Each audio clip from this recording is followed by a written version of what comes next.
Je voudrais vous parler de l'Eucharistie vécue, ou plus exactement de la vie chrétienne comme existence eucharistique.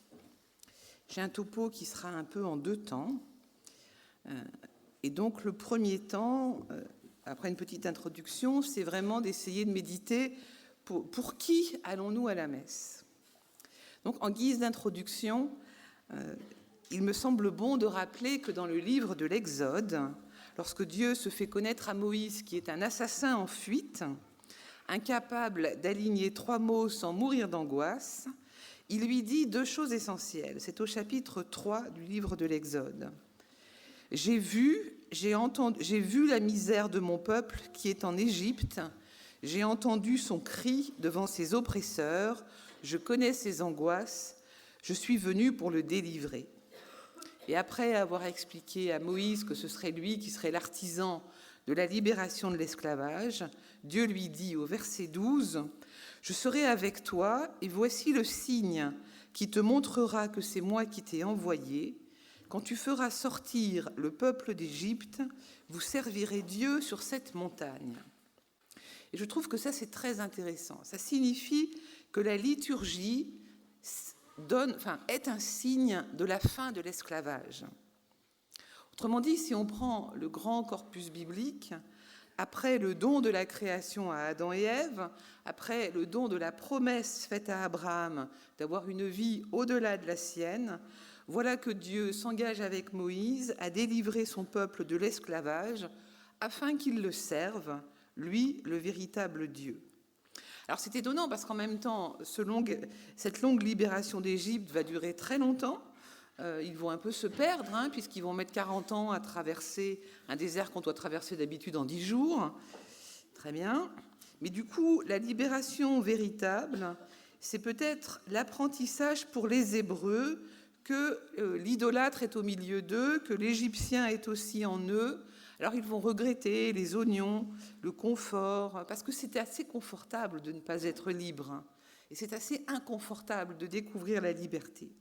Mais en devenant libres, ils vont apprendre à servir Dieu.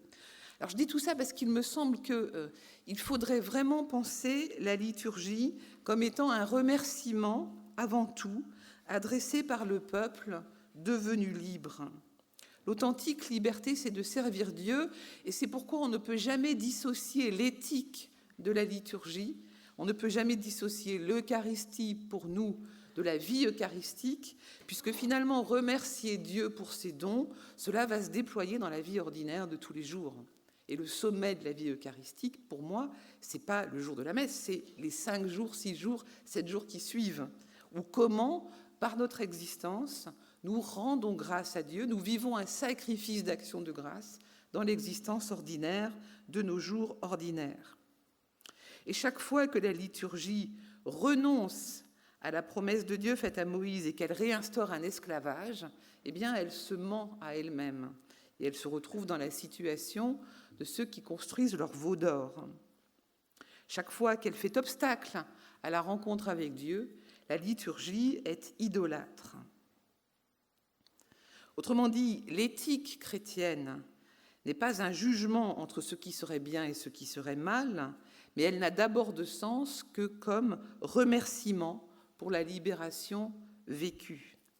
Il n'y a pas de liberté sans action de grâce, il n'y a pas de liberté sans liturgie qui signifie cette action de grâce. Donc toute la question, c'est comment notre vie devient un remerciement fait à nos proches. Voilà. En fait, je trouve que l'exemple que vous connaissez autant que moi, sinon mieux, c'est que quand on aime quelqu'un, on fait tout pour lui être agréable. Et donc notre vie est une manière d'essayer de le remercier d'exister. Je crois que c'est ça, la vie eucharistique. Il ne faut pas chercher beaucoup plus loin. C'est comment nous essayons de remercier à la fois notre Dieu et nos proches d'exister en tentant d'être autant que possible, en les empêchant pas de vivre, au minimum. Agir de telle sorte que toute notre vie remercie Dieu pour ses dons. Et donc vous voyez bien que le don de la loi arrive après la libération de l'esclavage. Donc le don de la loi est au service de ce peuple qui est en train d'apprendre à devenir libre. Le décalogue, finalement, est une manière d'aider les Hébreux à remercier Dieu pour ses dons. Il n'est pas un préalable au don de Dieu, mais une nouvelle manière de déployer ce don. La loi n'est donc pas une fin en soi. La fin de la loi, c'est l'amour qui en est l'esprit. Et donc, en régime biblique, il n'est pas possible de faire de la liturgie en chambre ou de la théologie en chambre. En fait, c'est toujours dans un même mouvement une vie qui célèbre par sa manière d'être et qui rend grâce à Dieu pour ses dons. Voilà.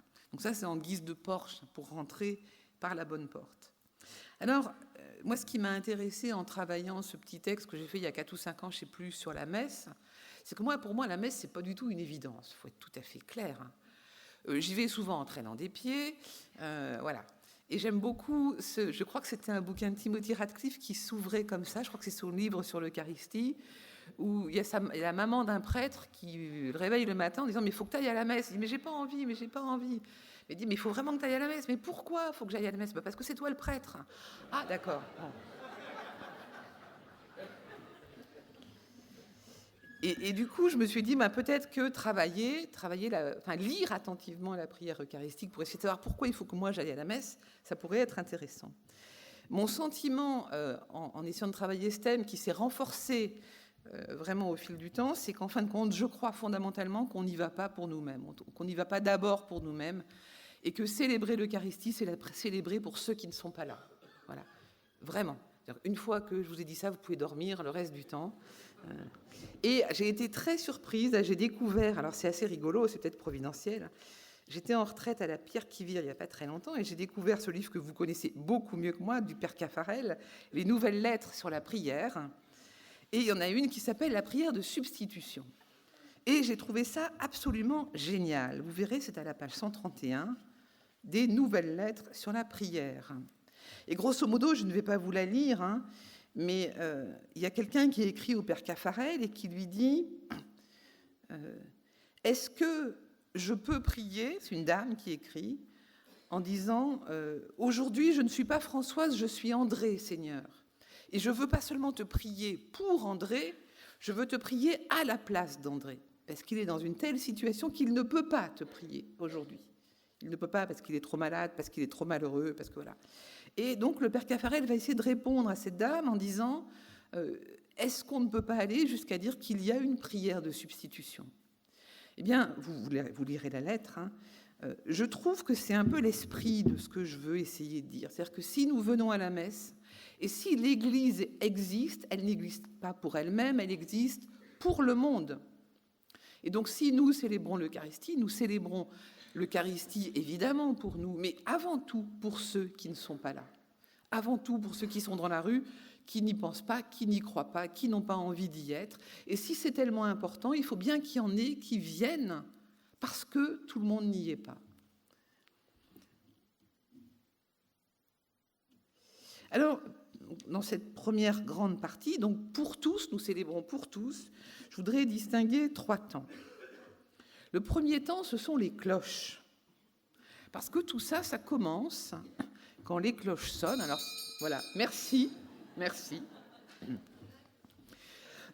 Parce que sortir de chez soi, c'est le début de l'existence eucharistique.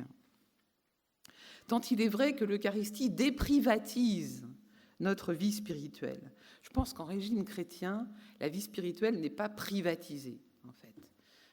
Alors ça, c'est un truc, je pense, c'est un trait très dominicain, où finalement, plus ça va, plus je me dis, Dominique, en fait, il ne fait pas d'échelle spirituelle, il ne fait pas des échelles de moines de la vie spirituelle.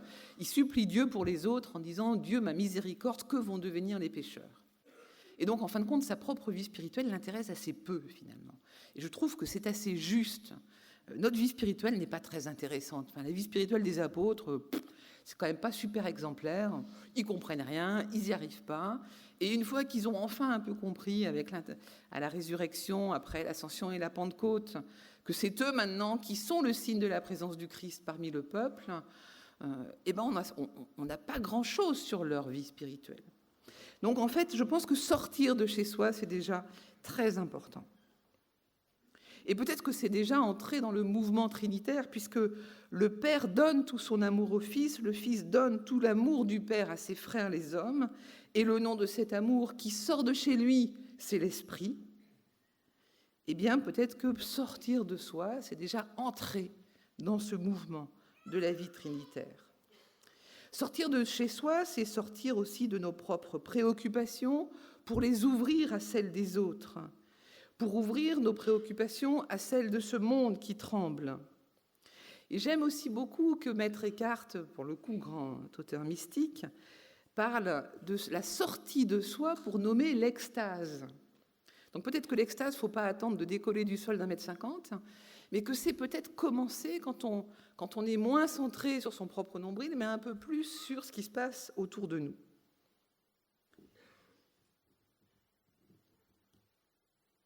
Je trouve d'ailleurs à ce sujet, alors ce serait sujet à débat, mais que l'Évangile est une heureuse menace pour toutes les pratiques de bien-être aujourd'hui, de développement personnel, etc., qui sont très centrées sur soi-même. Le plus intérieur de la vie spirituelle chrétienne, c'est une exposition écartelée, ouverte sur les tempêtes du monde. C'est d'une certaine manière ainsi et seulement ainsi que, comme le dit Paul dans l'Épître aux Colossiens, nos vies sont cachées avec le Christ en Dieu. Mais si le Christ que nous confessons est un Christ crucifié dont le corps a été ouvert par la lance, ce n'est que si nous avons des vies ouvertes que nous pouvons être cachés avec le Christ en Dieu. Deuxième temps de ce décloisonnement, de ce pour tous, le Kyrie. La demande de pardon au tout début de la célébration, elle se fait là parce qu'après on sera débarrassé de tout ça.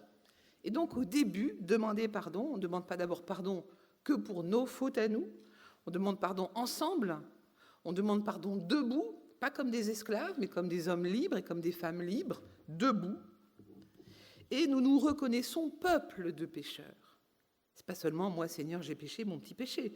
C'est les fautes de tous qui sont ainsi rassemblées pour les présenter à Dieu. Ce sont les fautes de tous que nous portons, les fautes de ceux que nous n'aimons pas, les péchés aussi de nos ennemis, les péchés de notre Église, les péchés de tout ce qui abîme le monde. C'est cela que, lors du Kyrie, nous remettons à notre Dieu. Et chacun de nous est solidaire des fautes de tous, non seulement de l'Église, mais de tout homme, parce que la miséricorde de Dieu est pour tous. Le jour du Kippour, c'est en ce moment le jour du Kippour dans les communautés juives. Le jour de Kippour, les Juifs pratiquants font l'aveu de toutes les fautes qu'un homme peut un jour commettre, même si ces fautes n'ont jamais été commises par ceux qui sont là. Ce qui nous est proposé dans le Kyrie avec beaucoup de sérieux, c'est de croire que c'est vrai que Dieu fait miséricorde à ceux qui se tournent vers lui. Et si nous sommes là pour les autres, c'est bien présenter les fautes de tous afin qu'il soit fait miséricorde à tous qui nous revient dans cet acte d'être debout. Le troisième moment, je fais des grands sauts dans la liturgie, le troisième moment que j'aime voir dans ce mouvement de pour tous, c'est la présentation des offrandes, qui est très soignée dans les liturgies. Moi, j'ai des sœurs burkinabées, qui est très soignée dans les liturgies africaines. Nous, un petit peu moins chez nous quand on arrive avec 3 miettes et voilà. Bon, mais on peut, dans les célébrations très solennelles, faire des belles processions, des offrandes, et on sait le faire aussi. Et j'inclus dans la procession des offrandes la prière universelle. Lorsque le peuple hébreu a quitté la terre d'esclavage, Dieu lui demande de construire une arche où sera déposé le décalogue, les 10 paroles qui scellent la libération du peuple et qui vont l'aider à vivre. Chacun est invité à offrir et à apporter pour cette construction ce qu'il a, du bois, des peaux de bêtes, de l'encens, de l'huile. Et lorsque les mages viennent à Jésus après un long voyage, ils apportent, un peu comme les Hébreux qui construisent l'Arche d'Alliance, ils apportent chacun quelque chose, du parfum, de l'or, de l'encens, de la myrrhe. Et à la mort de Jésus, ce sont encore des aromates que les femmes portent au tombeau pour combattre l'odeur de la mort. Dans chacun de ces gestes, comme dans chaque cadeau que nous faisons, finalement, celui qui offre un présent s'offre lui-même avec son cadeau. Et vous remarquerez un passage très touchant de Jésus qui voit la pauvre veuve qui met son obole au temple et qui est ému de voir ce geste, parce qu'en fin de compte, il est comme son geste à lui. Le fait qu'il remarque cette femme qui met tout ce qu'elle a pour vivre dans l'offrande, c'est un peu la même chose que Jésus est en train de vivre. Il va donner tout ce qu'il a pour vivre pour tous. C'est pour ça qu'il la montre en exemple, pour essayer d'attirer le regard des disciples sur quel est le mouvement de la vie qui s'offre. Eh bien, je crois que la procession des offrandes commence d'une certaine manière avec le geste de la prière universelle. Ce que nous présentons à Dieu, ce sont nos vies telles qu'elles sont. Et nous sommes en ambassade, encore une fois, pour les autres. Il nous revient d'intercéder, de supplier notre Dieu pour ce monde. Et dans la tradition dominicaine, on raconte que Catherine de Sienne, quand elle avait un truc à demander au Seigneur, elle allait près du tabernacle, elle tapait dessus en disant « Volo, je veux ». Est-ce que nous osons parler à Dieu comme ça, en lui disant « Mais il va falloir que tu interviennes, purée. Ce n'est pas possible que ça continue. » Mais il ne faut pas, je pense que dans la manière de penser la prière eucharistique, déjà, on ne prie pas pour des idées, mais pour des gens. Voilà. Moi, hier soir, j'étais un peu énervée. Je suis allée à la messe à côté de chez moi. Et la prière eucharistique, c'était un truc sur une méditation de l'Évangile, mais super autocentré. Ce n'était pas prier pour des gens, c'était prier pour des idées, pour nous donner la force d'être plus disponible. Ce n'est pas ça, la prière eucharistique. Voilà. La prière universelle, pardon. C'est bien, vous suivez.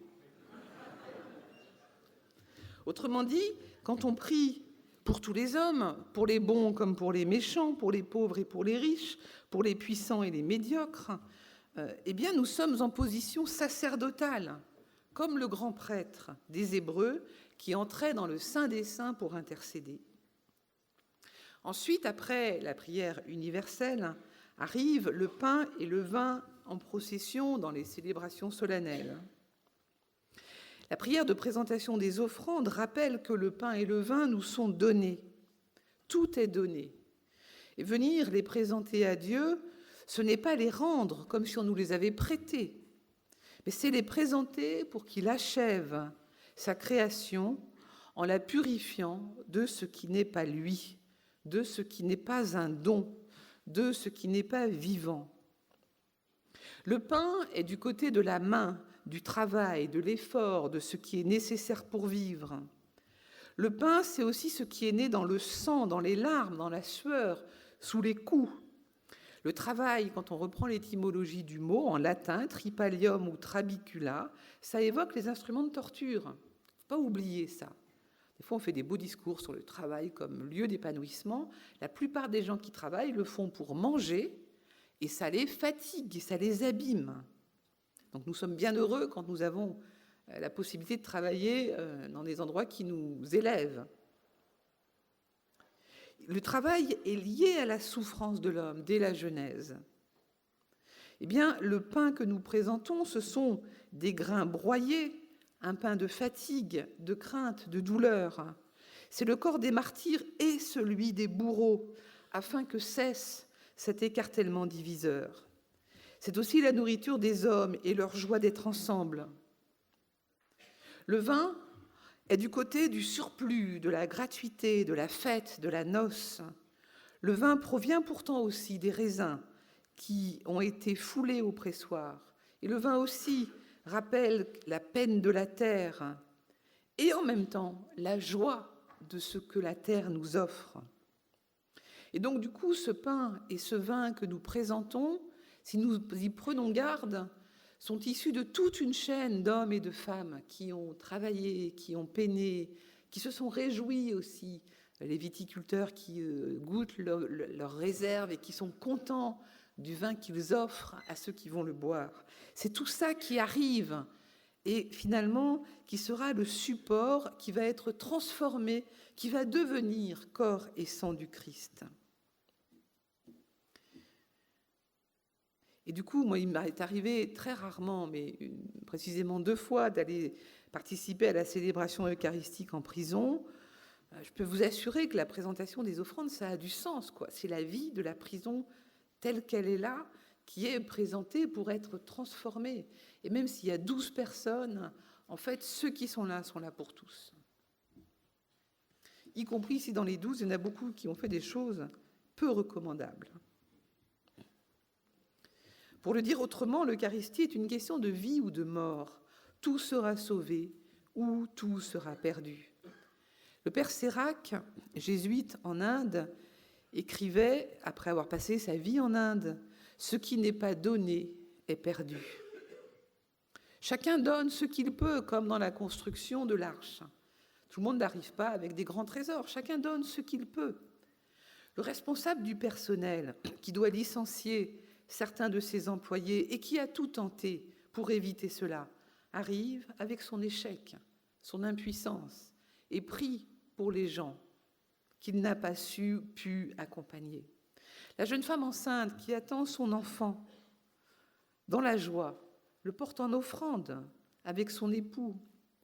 Le vieux couple qui fatigue et qui pourtant continue d'être fidèle à la célébration présente, arrive avec sa famille, son voisinage, mais aussi la peur de vieillir, sa maison dont l'escalier est trop raide.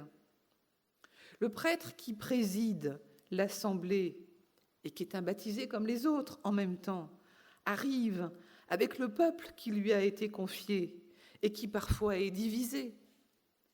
La famille immigrée qui n'arrive pas à régulariser sa situation dépose à la fois son soulagement d'être là, loin des conflits qui l'ont fait fuir, et son angoisse de savoir si ce sera possible ou pas de rester. 2 religieuses du quartier présentent les prostituées dont elles s'occupent et les conflits qui, à l'intérieur de la communauté, les minent. C'est tout cela qui est offert, porté, soulevé par l'Esprit dans la présentation des offrandes. Et dans le pain et le vin offerts, la supplication des uns devient la supplication des autres. Les peines et les joies des uns deviennent les peines et les joies des autres. Tout peut être élevé, tourné vers Dieu, tout. 4e grand temps, je voudrais m'attarder sur ceux qui ne communient pas. Parce que la communion est ce moment où les divisions que nous avons créées se manifestent dans notre chair. Et si pour une seule personne, ce moment est une souffrance, c'est pour le corps entier que c'est une souffrance. Ainsi, la communion au corps brisé du Christ est encore le lieu de la crucifixion, car la paix et l'unité que nous avons supplié Dieu de nous donner ne sont données qu'en espérance. Il me semble néanmoins que si c'est pour le monde et pour la multitude que nous sommes là, ceux qui se lèvent pour aller communier vont a fortiori communier pour ceux qui sont là, mais qui ne se lèvent pas, pour ceux qui aimeraient être là, mais ne le peuvent pas, pour ceux qui ne sont pas là, mais qui font partie de notre chair la plus réelle, nos proches, nos familles, nos amis, parce que nous les aimons. Timothy Radcliffe écrivait dans son texte « Pourquoi aller à l'Église ?», dont j'avais dit l'introduction, le pitch tout à l'heure, « Dieu accepte nos amours inconstantes, fragiles, limitées, si c'est tout ce que nous avons présentement à lui offrir. Et s'il y a une place pour Pierre qui a renié Jésus, alors il y a des places pour nous tous. Il ne peut pas y avoir d'exclusion permanente. » Je pense que, en disant cela, je pense à plusieurs situations. Je pense déjà à l'œcuménisme, c'est-à-dire que quand nous célébrons avec des protestants ou des orthodoxes, nous voyons bien que nous ne participons pas, enfin les uns se lèvent et d'autres ne se lèvent pas. Moi, si je vais chez les orthodoxes, je n'irai pas communier, par exemple. Bon. Donc cette marque-là signifie que le corps du Christ, dans toute son unité, est encore à construire. Je pense évidemment aux personnes divorcées, remariées, pour qui la discipline de l'Église est tellement complexe à comprendre. Alors on peut la justifier sur le plan théologique et en même temps, je pense qu'il faut prendre très au sérieux les démarches de retour à l'Eucharistie que certains diocèses ont initiées à la suite de l'exhortation Amoris Laetitia, même si cela prend du temps. Le pape François écrit dans le numéro 297 d'Amoris Laetitia, « Personne ne peut être condamné pour toujours parce que ce n'est pas la logique de l'Évangile. » Alors, si j'avais du temps, je ne suis pas certaine de l'avoir, mais vous irez, je vais vous donner les références, vous irez lire. J'ai beaucoup aimé le film Silence, je ne sais pas si vous l'aviez vu, qui est un film, comment s'appelle-t-il, de Corsese, sur les jésuites qui partaient au Japon et qui se sont fait assassiner au XVIIe siècle. C'est tiré d'un livre de Shusaku Endo, que vous trouvez en livre de poche, enfin plus exactement en folio Gallimard. Ah si, quoi, oui, voilà. Alors, je ne vais pas vous le spoiler, mais si, en fait, je vais vous le spoiler quand même, pour les besoins de la cause. Mais il faut quand même le voir ou le lire. C'est l'histoire de deux jésuites, jeunes jésuites, qui partent au Japon au moment des persécutions. Et le Japon n'a pas eu de prêtre depuis de longues années. Et ils savent qu'ils risquent leur vie s'ils vont là-bas. Donc, c'est tout le voyage de ces hommes. Ils arrivent, ils se cachent. Ils font connaître leur présence au début de façon très discrète. Des chrétiens les rejoignent qui expliquent que depuis des dizaines d'années, ils ont continué à essayer d'être chrétiens. Et donc, ce qu'ils veulent, c'est célébrer l'Eucharistie et recevoir le sacrement de réconciliation de la part de ces deux jésuites. Du coup, par les bruits les rumeurs, on apprend que des prêtres sont de retour au Japon et on va commencer à persécuter les chrétiens qui sont là. Et du coup, toute la question va être, est-ce que l'arrivée de ces deux prêtres majore le risque de persécution? Autrement dit, si l'arrivée des prêtres provoque les persécutions des chrétiens, fallait-il qu'ils reviennent ou pas? Première question. Deuxième question, on demande à ces chrétiens japonais de marcher sur l'effigie du Christ de façon à voir si pour eux c'est un problème ou pas. Et si c'est un problème, ils sont considérés comme chrétiens et exécutés. Et certains refusent de marcher sur l'effigie du Christ. Ils sont exécutés, ils sont pendus dans des circonstances terribles que le film évoque de façon très trash. Et les jésuites sont très inquiets de se dire « mais finalement c'est à cause de nous que ça arrive. Est-ce que c'est une bonne idée ou pas ?» Bon. Et est-ce que je le dévoile la fin ou pas? Non. Très bien. Vous lirez.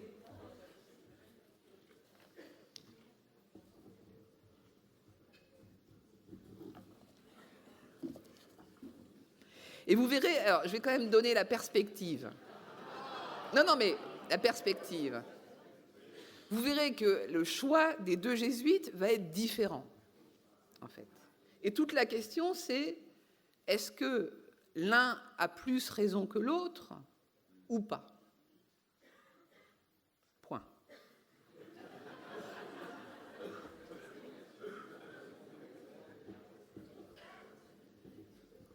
Alors, dernier petit moment de ce premier temps, le mot messe du latin ite missa est vient de aller, la communauté chrétienne est envoyée.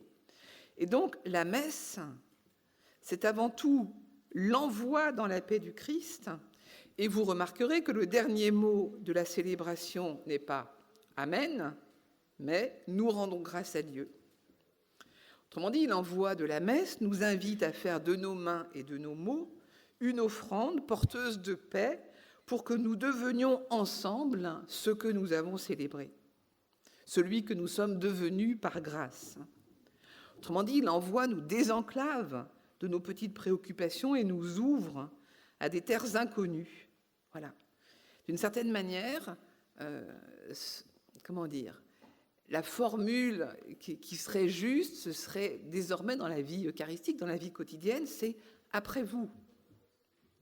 Je pense que devenir, vivre de la vie eucharistique, c'est faire de nos vies un après vous.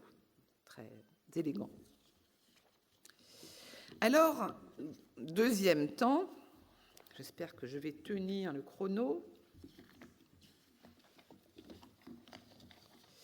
Donc, je vous avais mis des textes dans vos dossiers que vous devez avoir, ce qui m'évitera de les lire.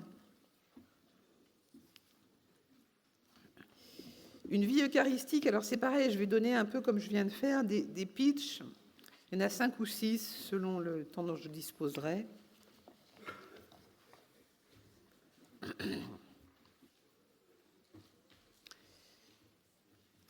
Il me semble qu'un texte qui parle... Alors, je ne l'ai pas mis celui-là, mais là, vous avez sans doute des Bibles et puis vous irez lire. Un texte qui parle excellemment de la vie eucharistique, c'est l'Évangile de Luc au chapitre 7, avec cette femme inconnue dont nous n'avons pas le nom, qui vient pleurer aux pieds de Jésus, nettoyer ses pieds de ses larmes et les laver de ses cheveux, alors que Jésus est invité chez un pharisien. Cette femme n'était pas invitée chez Simon. Celui qu'elle veut voir, c'est Jésus. Elle a préparé sa venue en apportant du parfum de grand prix, comme la fiancée du Cantique des Cantiques. On va attendre qu'ils aient fini leur conciliabule. Prenez votre temps, hein. Comme ça je bois un coup.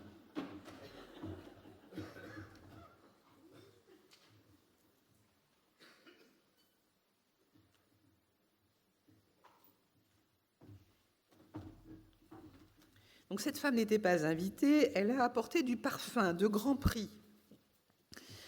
Et finalement, c'est assez troublant parce que c'est la première fois dans l'Évangile selon Luc que Jésus va être oint par quelqu'un. Il n'y a pas de scène d'onction de Jésus comme tel, sinon par une femme considérée comme une pécheresse dans l'Évangile de Luc. C'est pas mal quand même, hein. Et une fois qu'elle est là, au pied de Jésus, ses larmes vont dire tout ce qui en elle déborde et qu'elle offre à son Seigneur. Et nul ne sait si ce sont des larmes de chagrin, de contrition, de joie. Bon. Elle est à Jésus, elle est à genoux, comme plus tard Jésus fera dans l'évangile de Jean, au pied de ses disciples. Peut-être qu'il a appris d'elle ce geste, d'ailleurs. Et finalement, elle incarne ce que Jean l'évangéliste va dire dans ses lettres, « Quiconque demeure en lui ne pêche plus ». Voilà, première épître de Jean, chapitre 3. 10 minutes? Ah, c'est pas possible du tout. Verset 6, c'est pas possible. Alors du coup, comment je vais faire ?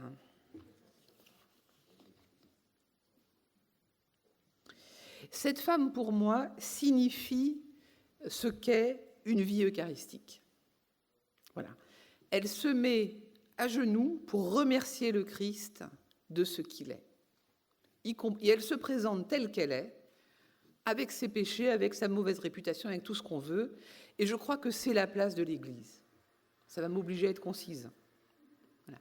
Je crois que c'est méditer sur cet évangile, c'est méditer sur la place de l'Église, qui doit être au pied de son Seigneur, pécheresse, lui offrant ses larmes, son parfum, son remerciement, son action de grâce.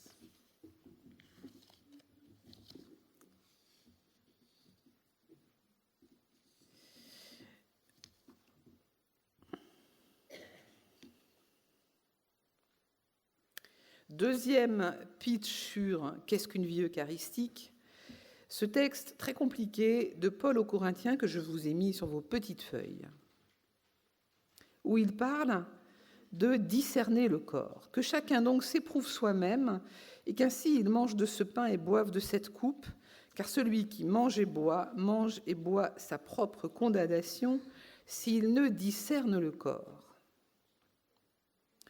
Pour éclairer cela, je vous ai mis 2 textes. Un, mais je vais vous donner un autre.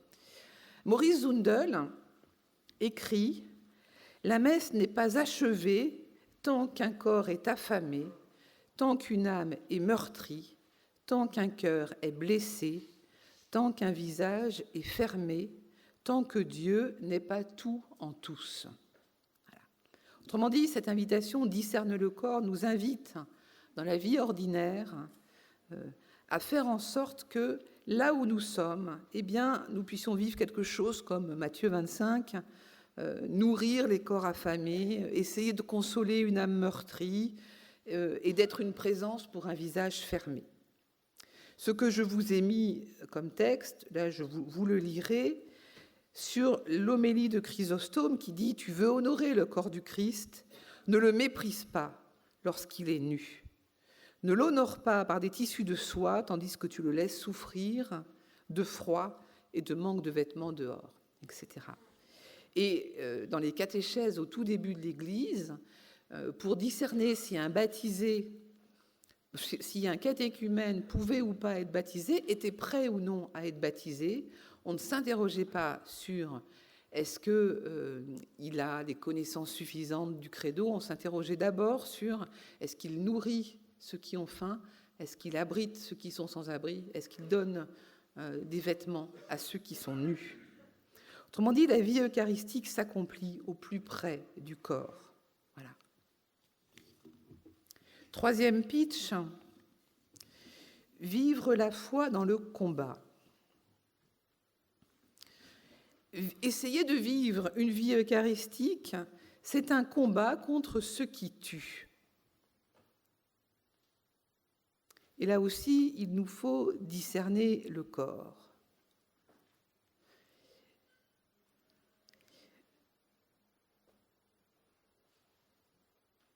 Je vous ai mis pour cette question le texte de Pierre Claverie, évêque d'Oran, dans une des dernières conférences, homélie, qu'il a donnée en France avant d'être assassiné. Et ce texte-là, je pense que je vous l'avais donné à méditer, ou c'est aux équipes Notre-Dame du Mans, je ne sais plus. Si vous l'avez eu, celui-là? Non. Écoutez, vous le lirez aussi. Et je trouve que c'est très juste. Si l'Église n'est pas sur les lieux de fracture de l'humanité, que fait-elle? Jésus place son Église sur ces lignes de fracture, sans armes, sans aucune volonté, ni aucun moyen de puissance. La place de l'Église est sur toutes les lignes de fracture, sinon elle n'est que poudre aux yeux, illusion mondaine. Vous lirez ce texte.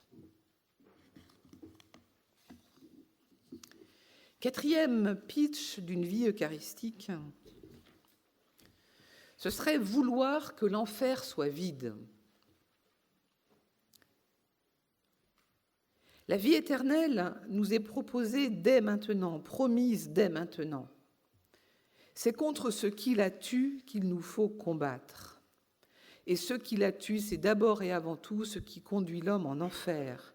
Il y a 1000 façons d'être en enfer, la honte, le mépris, tout ce qui augmente la solitude, tout ce qui brise les liens, ce qui pousse l'autre à croire qu'il est un usurpateur, que sa place dans le monde est indue, qu'il eût mieux valu pour lui ne pas être né.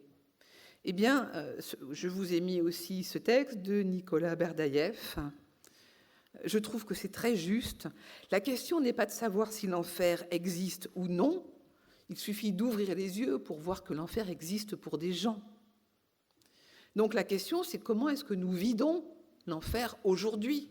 C'est ça la véritable question. Ce n'est pas une question théorique, c'est comment est-ce que nous participons à l'œuvre du Christ qui consiste à vider les enfers. Et c'est ce que dit Berdaïev. Non seulement les défunts doivent être libérés de la mort et ressuscités, très bien, mais l'ultime exigence de l'éthique se traduit ainsi, tends toutes les forces de ton esprit vers cette libération. Dans l'orientation de ton activité, ne crée l'enfer pour personne, ni dans ce monde, ni dans l'autre. Et ne te borne pas à ne pas créer l'enfer, mais détruis-le par tous les moyens, etc.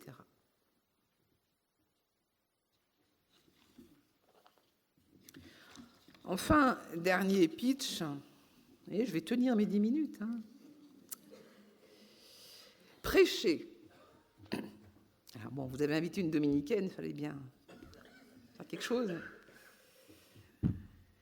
Prêcher, ce n'est pas d'abord réciter le contenu de la foi, même si c'est de façon théologiquement fondée ou brillante. Prêcher, c'est donner. C'est une offrande. une offrande de pauvreté, un Dieu tout nu dans une mangeoire, de pauvres mots tout nus qui n'ont qu'une étoile en guise de veilleuse, mais une étoile qu'on voit de loin. Prêcher, c'est dire cette pauvreté-là, l'offrir. C'est être un peu comme les gros mages qui arrivent avec leurs trésors, mais sans doute ils sont un peu fatigués et pas très frais quand ils arrivent. Prêcher, dit Chesterton, c'est en faire cadeau à son auditoire. Je crois que prêcher, c'est donner la parole. C'est donner des mots à d'autres pour dire leur propre expérience. La parole est un don. Prêcher Jésus-Christ, c'est l'offrir, ou plutôt, c'est accompagner le mouvement d'offrande qu'il fait de lui-même. Prêcher, ce n'est pas faire obstacle à la parole de Dieu, c'est donner la parole au sens strict, donner des mots pour que la rencontre de Jésus-Christ ait lieu, pour que la parole de l'Évangile entendue trouve un corps où elle puisse s'incarner, de façon à ce que le Verbe de Dieu prenne chair aujourd'hui dans la vie du croyant. Mais pour ça, il nous faut nous taire, descendre dans ce silence et nous y tenir.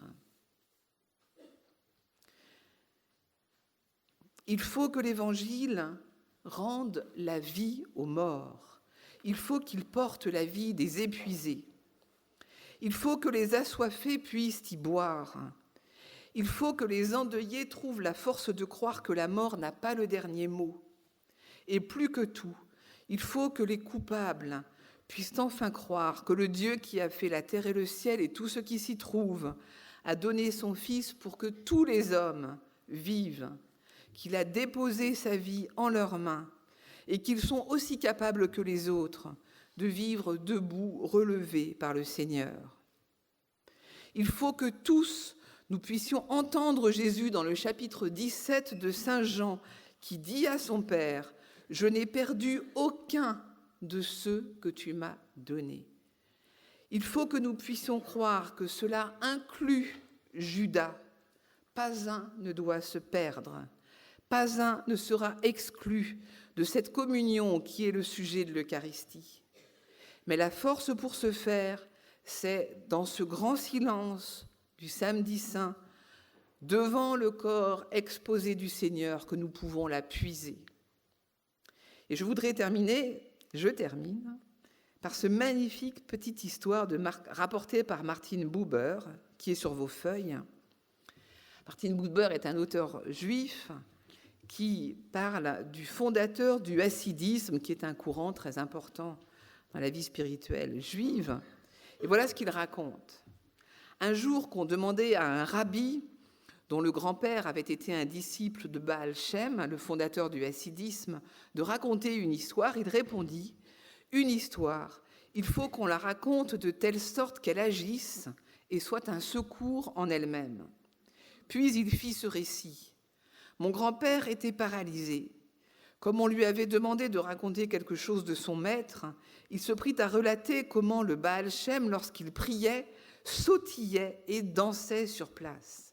Et pour bien montrer comment le maître le faisait, mon grand-père, paralysé, tout en racontant, se mit debout, sautillant et dansant lui-même.